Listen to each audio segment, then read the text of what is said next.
Francis Thurston never planned to uncover anything unusual when he began sorting through his late granduncle's old papers. He only wanted to clear the study, settle the estate and move on.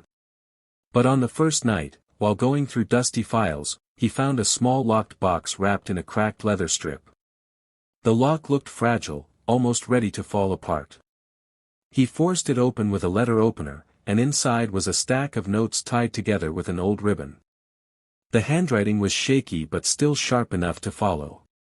The first page carried one line written in a darker ink, as if it had been added later with urgency. Do not follow this path. Curiosity will only bring fear. He almost dropped the paper. It sounded dramatic, maybe even melodramatic, but the warning didn't match his uncle. Professor George Angell had been calm and practical. He studied languages, archaeology and strange old myths. He wasn't the sort of man who wrote cryptic messages like this. Francis started reading anyway.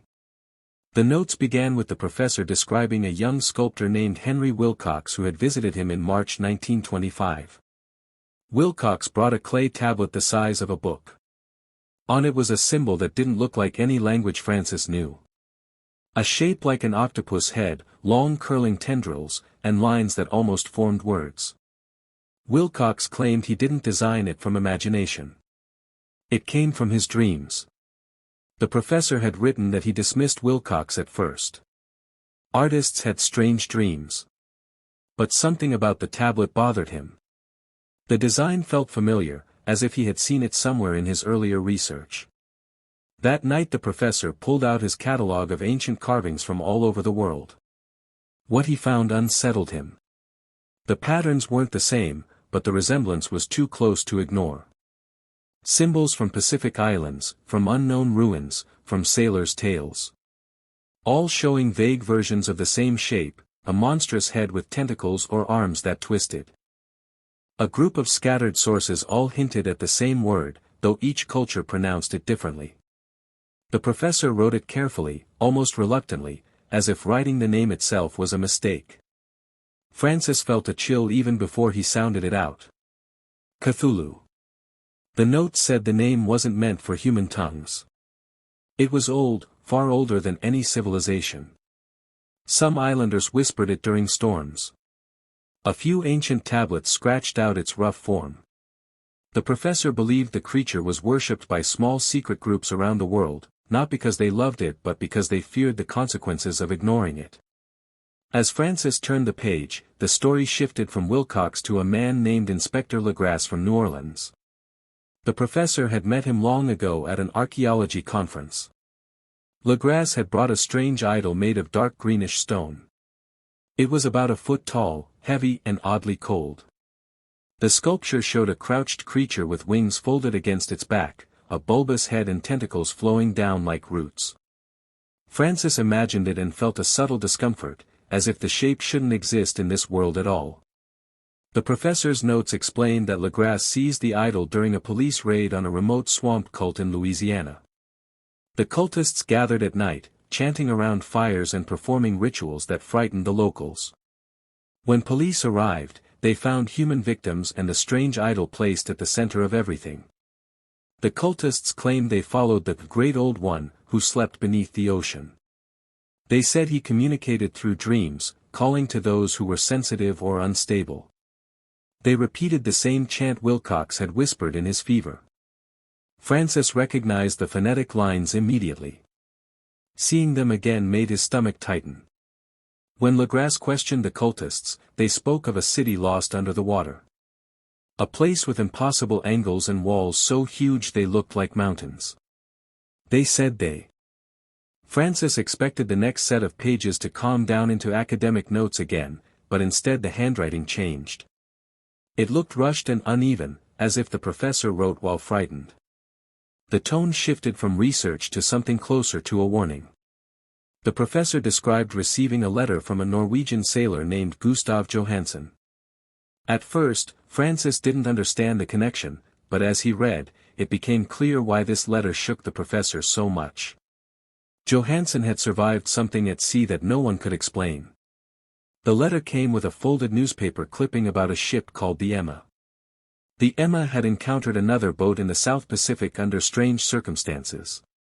The other vessel, the Alert, carried a small group of wild-eyed men who looked more like cultists than sailors. They attacked without reason. The crew of the Emma fought back, eventually taking control of the Alert after most of the attackers died. Johansen and a few others tried to steer the ship toward safety, but a massive storm pushed them far off course. For days they drifted through unnatural seas. The skies were wrong. The clouds didn't move. The water felt strangely warm. Then one morning, they saw land appear where no land should have been. A city rose out of the ocean. A massive jumble of black-green stone blocks, each the size of a building. The place looked broken and twisted, like a giant had smashed it apart and left the pieces scattered. The angles of the walls made no sense. Some slanted inward when they should have slanted outward. Some arches looked upside down. The sailors felt dizzy just looking at it. Johansen wrote that they didn't want to go ashore, but the ship drifted toward the city as if pulled by something. The waves carried them up against stone steps that led into a canyon between two huge walls. Reading this, Francis felt his skin prickle. He knew what city this had to be. The professor's notes grew shaky as he copied Johansen's words. Francis turned to the final pages, expecting more scattered notes, but instead he found a long, steady stretch of handwriting. The professor had written it shortly before his death. The tone was calm, but the calmness felt forced, like someone trying to steady their voice while looking over a cliff. The professor wrote that after reading Johansen's account, he could no longer dismiss any of it as coincidence, exaggeration or myth. The dreams, the cults, the strange storms, the bits of ancient stone, the idol and the fevered mutterings of artists all pointed to the same unsettling truth. Something ancient had stirred in the Pacific in 1925. Not fully awake, not fully alive, but shifting in its sleep. Even that tiny shift had been enough to ripple through the minds of thousands around the world.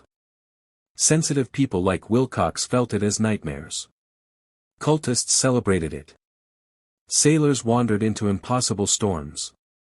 And Johansen had come face to face with the creature itself. The professor had tried to reason it through. He listed possibilities.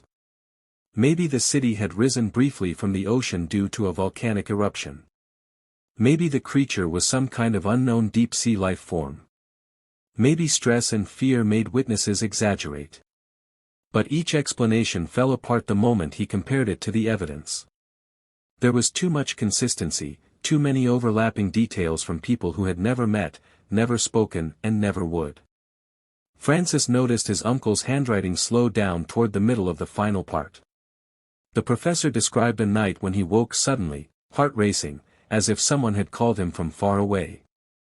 Not with a voice he could hear, but with a feeling he couldn't explain. He got up, looked out the window and saw nothing unusual, but he wrote that the quiet felt unnatural.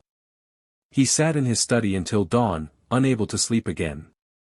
The next day he received Johansen's letter. As Francis read on, he saw the professor's calm logic crumble into dread. The Pr.